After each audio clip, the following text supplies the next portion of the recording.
Salut, c'est McGuffin. Ces soldats tuent des aliens sans hésitation, mais on apprend qu'ils tuent des humains en verre.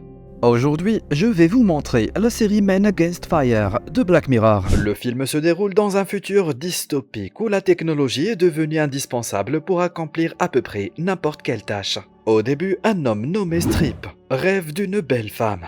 Bientôt, il se réveille et en découvre que Strip est une nouvelle recrue militaire. Il est prêt à partir en mission avec son équipe, qui comprend une femme soldat nommée Hunter Rayman et un soldat arrogant nommé Leonard. L'équipe de Strip a été chargée de vérifier une infection de cafards dans un village voisin.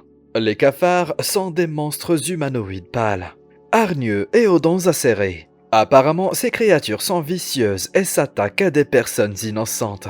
C'est le premier jour de terrain de Strip avec sa formation, il est donc nerveux et effrayé. Mais quand Rayman l'encourage, il s'énerve peu après.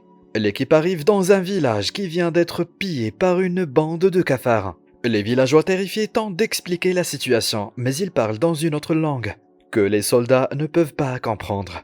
Alors, le commandant du groupe, Medina, sort un traducteur et commence à interroger les villageois. Elle finit par apprendre que les cafards se sont échappés en direction d'un homme nommé Parn Heidecker. Parn est un fanatique religieux solitaire qui souffre apparemment de problèmes de santé mentale. Les habitants affirment qu'il a laissé les cafards traverser son terrain et a même laissé de la nourriture pour eux. Pendant ce temps, Strip parle individuellement aux villageois et promet à l'un d'entre eux qu'il fera de son mieux pour les garder en sécurité. Suspectant Parn d'aider les cafards, les soldats se dirigent vers son complexe.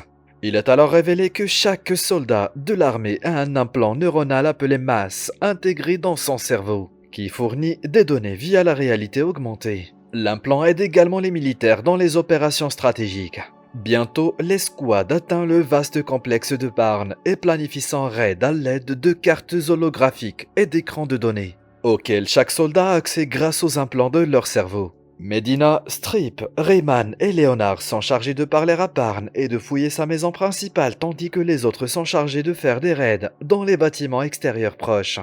Exécutant leur mission, Medina frappe à la porte et exige d'inspecter son domicile. Quelques secondes plus tard, Parn effrayé répond et il semble qu'il soit le seul à la maison. Bien que réticent au début, il laisse les soldats entrer dans la maison. Rayman et Strip font rapidement des recherches à l'étage pendant que Medina et Leonard interrogent Parn.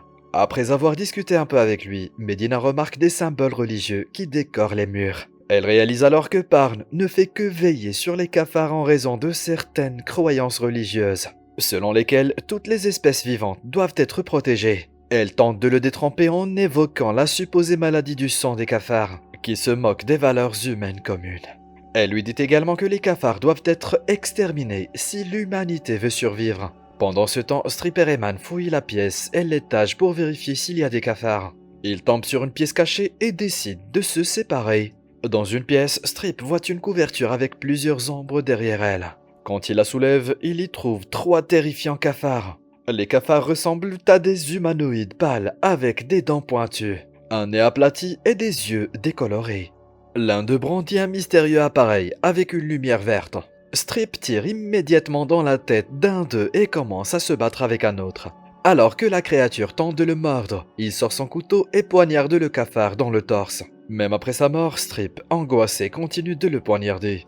Après la rencontre, il examine le mystérieux appareil à lumière verte et ressent un flash qui lui cause une légère tension dans les yeux.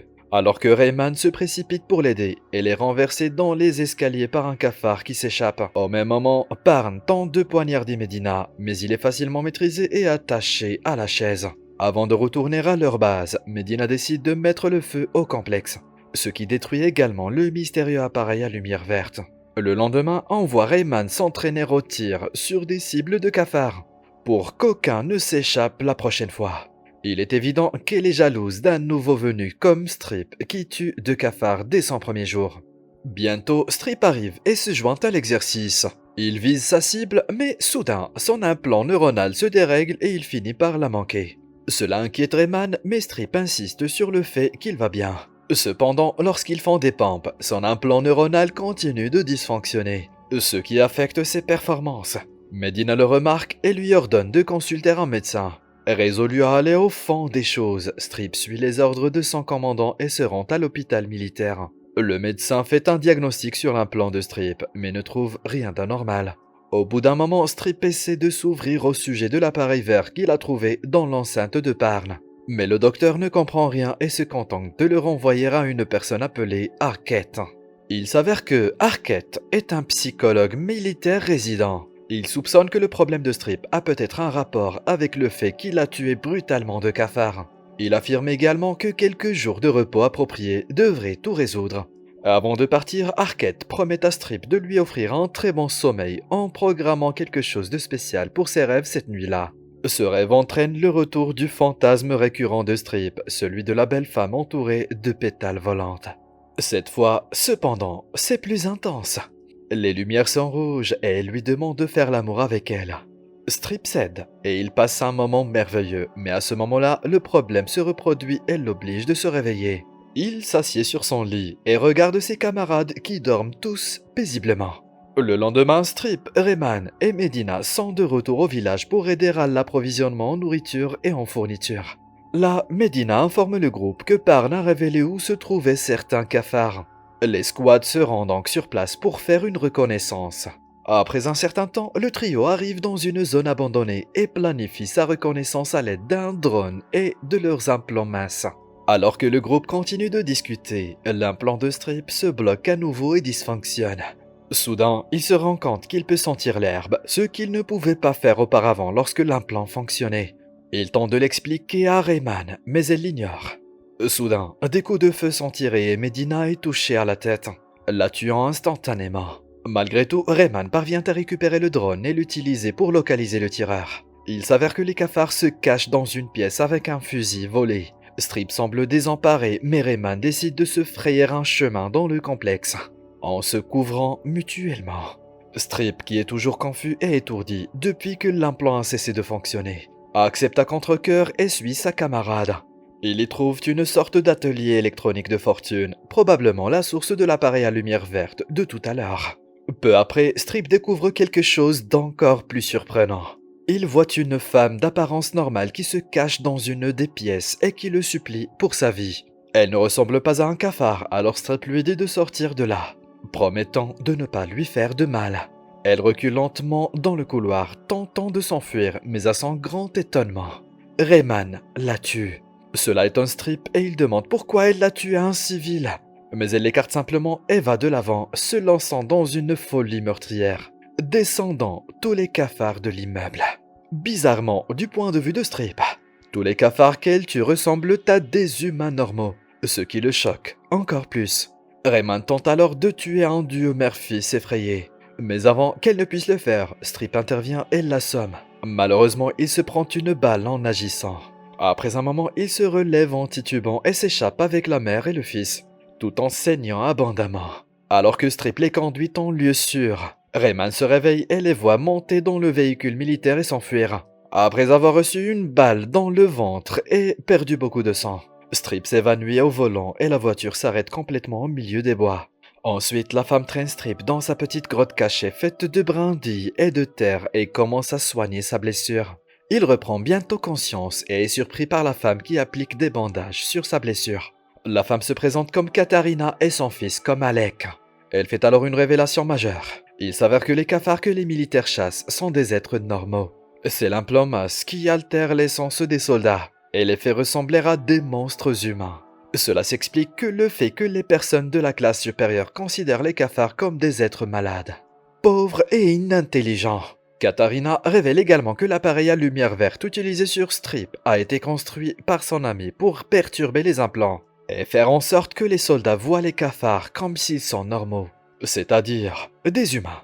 Les cafards sont victimes d'un génocide justifié par les militaires comme étant un nettoyage génétique.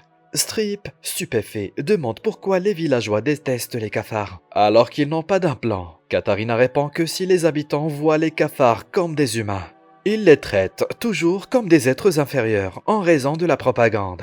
Il s'avère qu'il y a 10 ans, les gouvernements ont effectué des contrôles ADN dans le monde entier, ce qui a tout changé. Les personnes présentant des prédispositions génétiques aux maladies ont été cataloguées comme des cafards, dans une campagne mise en place par la télévision et les médias internet.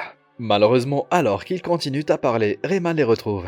Les deux cafards tentent de s'enfuir, mais ils sont immédiatement abattus. Cela traumatise Strip et il respire fortement lorsque Rayman s'approche de lui en pointant son arme sur lui. Elle exige alors une explication pour sa trahison, mais Strip, qui est toujours en état de choc et de remords, continue de murmurer en lui-même, rien de tout cela n'est vrai. Malheureusement, cela ne fait que rendre Rayman perplexe, et elle l'assomme avec son arme. Dans la scène suivante, Strip se réveille dans une cellule au mur blanc, accroupi dans un coin. Bientôt, Arquette lui rend visite et lui offre un café. Il s'excuse également auprès de Strip pour ne pas avoir détecté plus tôt le problème de son implant neuronal. Le psychologue explique ensuite que l'appareil vert qu'il a trouvé dans la ferme a été conçu par les cafards à partir de pièces de drone de l'armée. La lumière de l'appareil transmet un code qui est comme un virus. Il s'exécute dans l'implant masse d'une personne et tente de la détruire de l'intérieur. Cependant, Strip dit que tout est faux et insiste sur le fait que les cafards leur ressemblent. Arquette en est conscient, mais il affirme également que les cafards sont dangereux. Il ajoute ensuite que les humains sont une espèce véritablement empathique.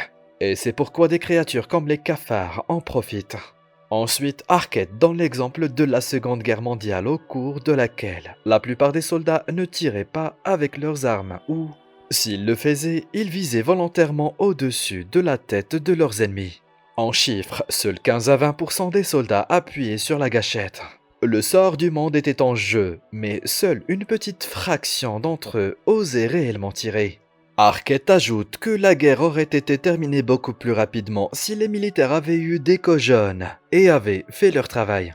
Pour cette raison, les responsables ont dû trouver un moyen de contourner l'empathie naturelle des humains, car de nombreux soldats avaient peur de tuer. Arquette révèle que l'implant masse altère l'essence des soldats, comme l'odorat et le sang, afin qu'ils puissent tuer sans hésitation ni remords.